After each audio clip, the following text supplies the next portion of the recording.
Selamat pagi Bapak Ibu Saudara yang dikasihi Tuhan. Pagi hari ini kita sama-sama mau belajar mengenai salah satu perlengkapan senjata Allah yang terdapat dalam Efesus 6 ayat yang ke-15, yaitu tentang kasut kerelaan memberitakan Injil. Mari kita baca dalam Efesus 6 ayat 13 sampai ke-15. Demikian firman Tuhan.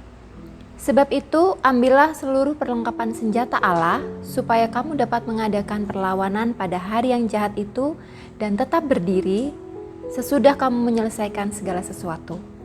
Jadi berdirilah tegap, berikat pinggangkan kebenaran, dan berbaju sirahkan keadilan, kakimu berkasutkan kerelaan untuk memberitakan Injil damai sejahtera. Bapak Ibu Saudara yang dikasihi Tuhan, bagi prajurit Romawi pada zaman dahulu, sepatu atau kasut ini adalah bagian yang sangat penting dan tidak dapat diabaikan bagi kelengkapan seorang prajurit. Nah, tentunya tujuannya adalah agar para prajurit ini menggunakan kasut untuk melindungi kakinya, melindungi alas kaki dari permukaan jalan atau medan perang yang berbeda-beda. Tentu jalan yang dilalui bisa berbatu-batu atau berduri dalam keadaan yang bersuhu panas ataupun dingin. Kasut ini dapat melindungi kaki mereka dari hal-hal yang demikian. Bahkan dalam waktu berperang, musuh tidak segan-segan menanamkan ranjau berupa benda-benda tajam sejenis paku untuk ditebarkan di sepanjang jalan. Nah, dari sekian banyak perlengkapan senjata Allah yang disebutkan dalam Efesus 6 ini, yang mungkin dari beberapa belakangan hari ini sudah dijelaskan satu persatu. Nah, untuk kasut kerelaan memberitakan Injil ini, di sini adalah termasuk salah satu perlengkapan senjata Allah yang bersifat defensif atau untuk bertahan, untuk mempertahankan diri. Nah, bertahan dari mana? Tentunya tidak hanya mempertahankan diri dari musuh saja, tetapi kasut itu bertahan terhadap medan perangnya, tanah yang dipijak. Para prajurit sebelum berperang ataupun saat mereka siap sedia untuk berperang, mereka tentu akan berjalan-jalan dalam area-area medan perang tersebut ya, tanah yang dipijak.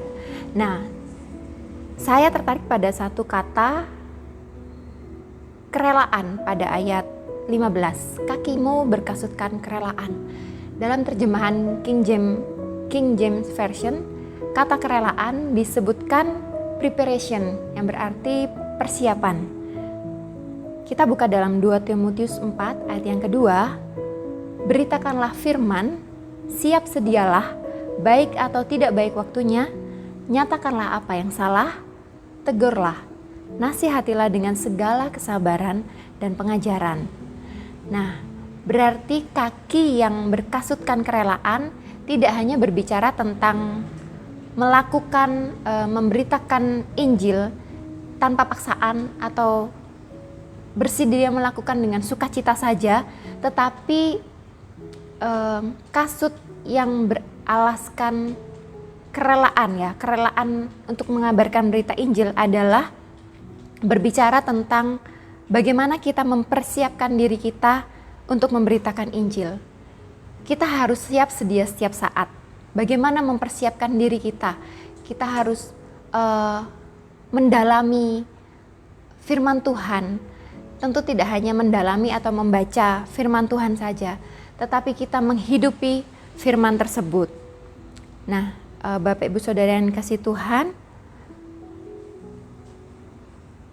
kasut kerelaan memberitakan Injil bukan hanya senjata pertahanan terhadap musuh saja, tetapi senjata pertahanan untuk menghadapi medan tempurnya seperti yang sudah saya katakan tadi.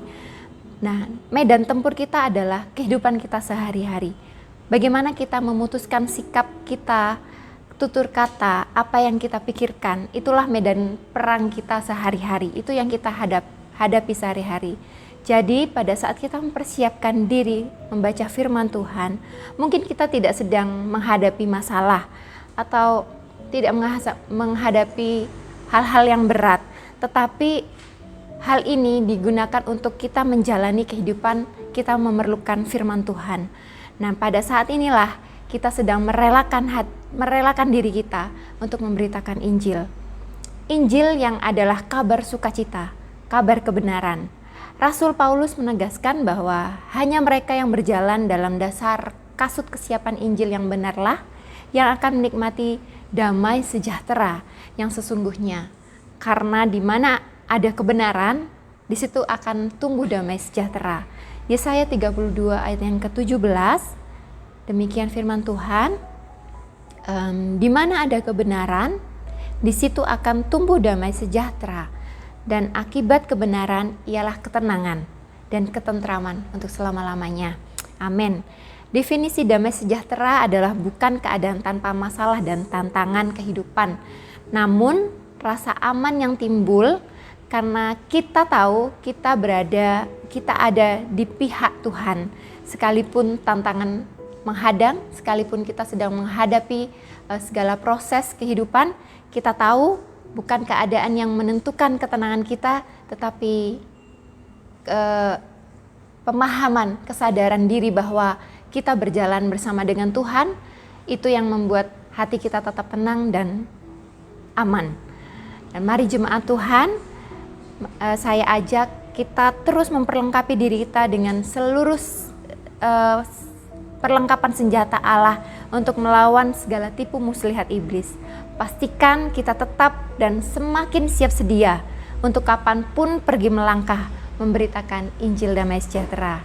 Terima kasih, demikianlah renungan pagi hari ini, kiranya memberkati kita semua. Tuhan Yesus memberkati.